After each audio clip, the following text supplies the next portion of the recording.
Setan itu kalau nggak bisa menggoda kita berbuat dosa, maka dia akan menggoda kita untuk banyak-banyak berbuat yang mubah. Nggak apa-apa Ustaz, nggak haram Ustaz, iya. Tapi setan udah berhasil. Orang itu kalau kebanyakan yang mubah, lama-lama nyerempet ke yang haram. Lama-lama ke sana gitu. Atau kalau dia tetap di garis yang mubah, dia akan ketinggalan banyak yang sunnah. Karena waktunya lebih banyak dihabiskan untuk hal yang mubah. Mungkin ada orang yang amalnya nggak banyak, tapi dia berusaha untuk mengikuti petunjuk Nabi SAW. Itu lebih baik dari sebagian amal. Maka jangan salah mengikuti petunjuk. Mengikuti cara beribadah, cara beragama. Kita lihat orang punya banyak cara beragama, sehingga kita lihat macam-macam kelompok yang ada. Terus kita gimana? Antum ikut yang biasa-biasa aja. Nggak usah yang berlebih-lebihan.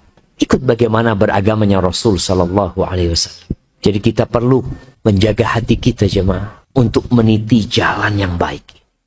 Jemaah, riba ini lebih dahsyat dari berzina sama ibunya sendiri. Ana yakinlah orang kalau dikatakan ini zina, na'udzubillah, dia akan berkata na'udzubillah. Seorang anak yang izin sama orang tuanya, ibu saya mau jadi pelacur. Kira-kira diizinkan sama ibunya. Tapi anak mengatakan, ibu saya mau resign dari bank. Apa kata ibunya? Kamu gila nak. Belajar sama siapa kamu? Ikut aliran apa kamu? Mulai ditanya. Padahal dia hendak meninggalkan riba yang itu lebih parah daripada berzina sama ibunya. Apa kata Nabi Muhammad SAW? Dirhamun riba ya'kuluhu ar-rajul wa huwa ya'lamu ashaddu min 36 zanya. Satu dirham riba yang dimakan oleh seseorang, satu dirham, dan dia tahu itu riba, itu lebih parah daripada 36 kali berzina. Dan Nabi SAW memberikan kepada kita sebuah prinsip rumah tangga. Uhibbuki kaifama kunti wa mahma. Dan Nabi SAW memberikan kepada kita sebuah prinsip rumah tangga.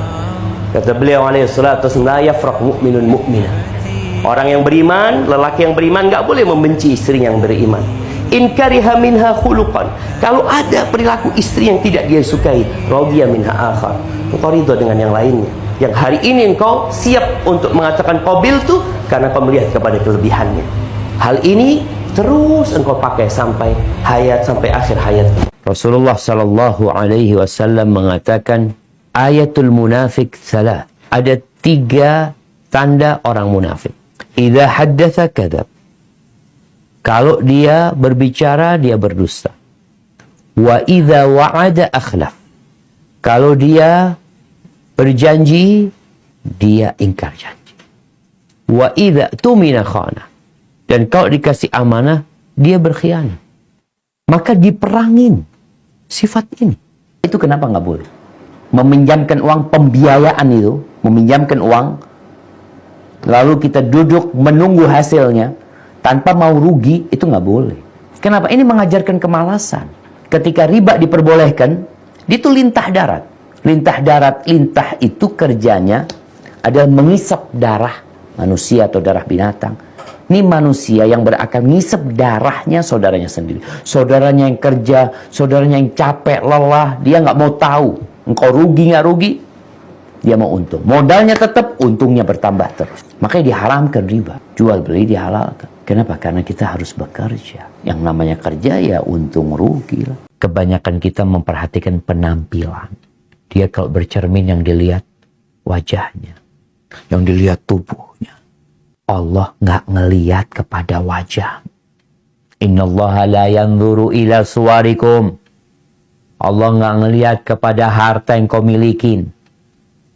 Tapi yang Allah lihat, wa innama yanzuru ila qulubikum wa a'malikum. Yang dilihat itu hati dan amalannya. Rasulullah Sallallahu Alaihi Wasallam tiap hari, pagi dan petang, tiap sholat, beliau senantiasa berlindung dari azab kubur. Beliau mengatakan, Allahumma inni a'udzubika min azabil qabr, wa min azabi jahannam, wa min fitnatil mahya wal mamat, wa min syarri fitnatil masihid dajjal.